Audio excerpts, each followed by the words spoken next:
Madame Tissam du bureau de l'immigration Besma de Montréal. Bienvenue encore une fois dans cette vidéo. Les gens qui présentent une demande de permis de travail, s'il vous plaît, faites attention.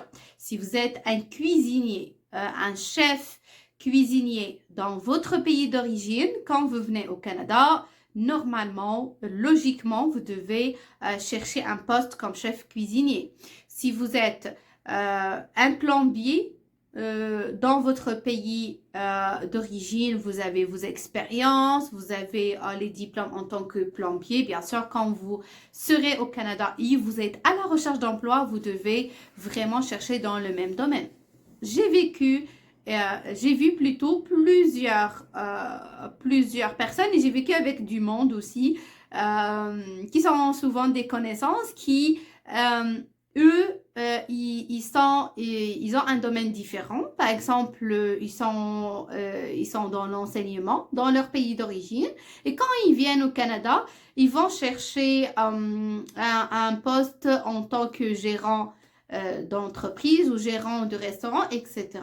Donc, ça n'a aucun... C'est une contradiction en elle-même parce que il faut savoir que l'agent d'immigration, quand vous présentez une demande de permis d'études, parmi les choses qu'il va vérifier, c'est est-ce que cette personne peut exercer ce métier. Comment il va vérifier?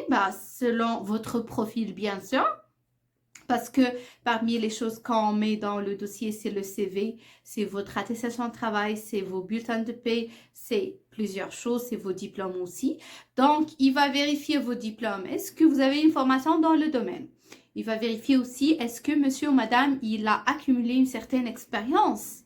L'expérience aussi pour exercer un métier est très, très importante. Est-ce que madame ou monsieur parle français ou anglais? Parce que au Canada, ça parle les deux langues, anglais ou français. Si vous parlez pas les deux langues ou une des deux, ça va être un petit peu difficile pour vous. Donc, il va vérifier tout ça. Donc, la logique dit qu'on doit toujours, pour entamer une procédure, une recherche d'emploi plutôt, il faut qu'on cherche l'appellation de notre poste au Canada, de 1. De 2, il faut qu'on s'éloigne pas trop de ce qu'on a déjà comme expérience, de notre domaine d'origine. Donc, ça, c'est parmi les motifs de refus d'un permis de travail, donc faites attention à ça. C'était avec vous, Madame Tissam Rahnouk du bureau de l'immigration Besma de Montréal. Je vous souhaite aussi du succès dans votre recherche d'emploi. À la prochaine!